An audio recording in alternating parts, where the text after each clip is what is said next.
Or do the rich people cringe and say, don't tell them that, Robert? Yes. Don't tell people what you know.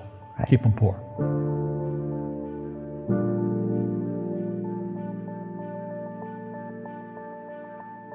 The moment I pay you, you think like an employee. The moment you accept the paycheck, your brain goes dead. That's the trap. Entrepreneurs work for free. As long as you're hungry, you'll think. The school system was designed to teach you to be an employee or a doctor or a lawyer, a specialist, but never about money. The poor will always be amongst us because it starts up here.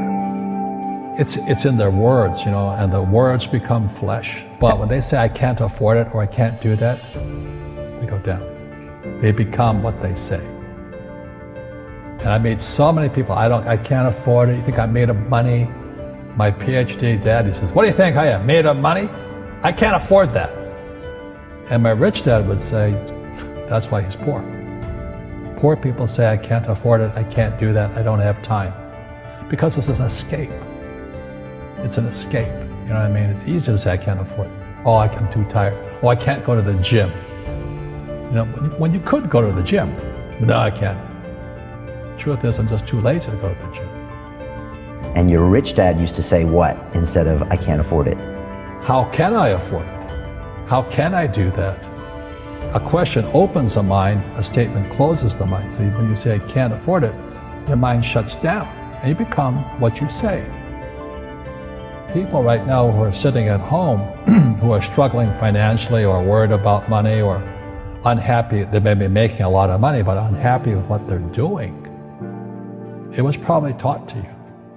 Your superego was taught, get a job, work hard, or you'll never be rich, or the rich are evil, or whatever.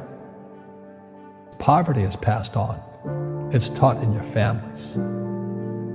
And middle class is taught in families. And until you change your mindset, Correct. Money won't help you, right? Correct. And we see that with people that win the lottery, people that make more money, they still have the same problem. Right. Because they have that poor man's soul. Correct. If you're poor, you'll always be poor. That's really hard for people to understand. Yeah, the money will disappear that fast. Just like most pro athletes, they make millions of dollars, and 65% are bankrupt 5 years later. It's because they come from poor families. But unfortunately, what Mr. Lipton was saying, it's passed down genetically. That's the frightening thing.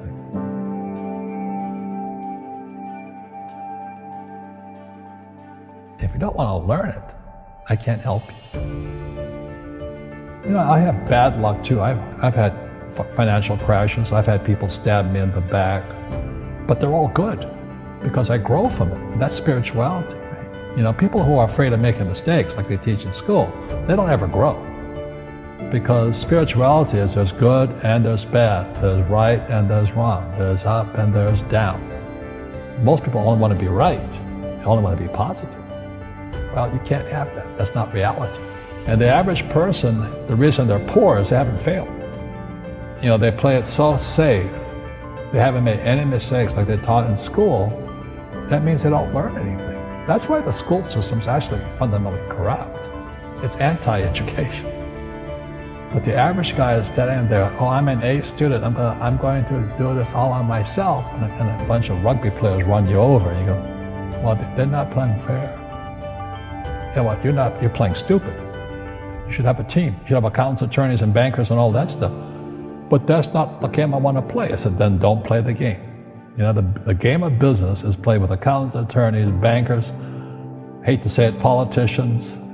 You got to know the game. People say, well, money is not that important to me. Then if money is not that important to you, money is not important to you. You know what I mean? I don't care about money. The money doesn't care about you. The word does become flesh. Oh, I'll never be rich. Or the favorite one is the rich are greedy. It's the poor that are greedy. If you think about it, because to be rich, you have to give something. I have to produce books and games, and I purchase real estate, I provide housing, provide jobs and all that. That's why I'm rich. But greedy people produce nothing.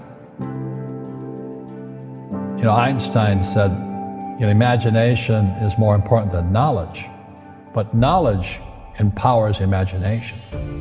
And what most people lack is real business knowledge, like accounting, like debt, like taxes.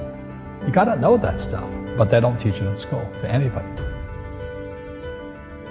Our school systems are making our students weaker. So in school, they have these things called now trigger effects.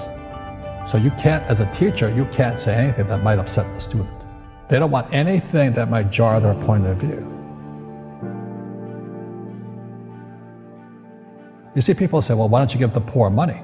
So the only problem with that is it just creates more poor people. Give a man a fish, he fishes for the day, or eats for the day. Yeah, you give a man a fish, you get a lot of people who want more fish, But you teach them to fish. We become creatures of our own habits. And until we break the habit, we don't change. Our schools don't teach that. Our schools teach almost the exact opposite of that. So what I say to young people is you find your game. So my game financially is business, number one. Second is real estate. And that's why I pay no taxes. That's why Trump pays no taxes. Legally, it is a combination of business and real estate that gives us an unfair advantage over employees because they don't know what to do. A lot of people would rather sit in the stands than be in the game. One of the greatest ways to acquire great wealth is playing Monopoly in real life. 4 greenhouses, 1 red hotel. But is that all there is? That's it. Robert, if I could give you some kind of a magic phone and you could make a call to the 20-year-old Robert Kiyosaki and give that young man a bit of advice, what would you tell him? I would just say keep going. Just do what you have to do. Just live it to the fullest, which I did. Nothing I ever did made sense. Now, could you imagine quitting a $120,000 a year job for $200 a month to go fight in Vietnam and almost die? It didn't make sense, but it was the best decision I made at that time. And I think what most people do is they let their parents or their friends talk them out of life. So afraid of failing. But failing is how we succeed. You look at guys like Edison and all that. They failed like 1,014 times before he invented the light bulb. Our schools punish you for making mistakes. And that's why we have so many people who are so afraid of admitting they make mistakes or afraid of failing.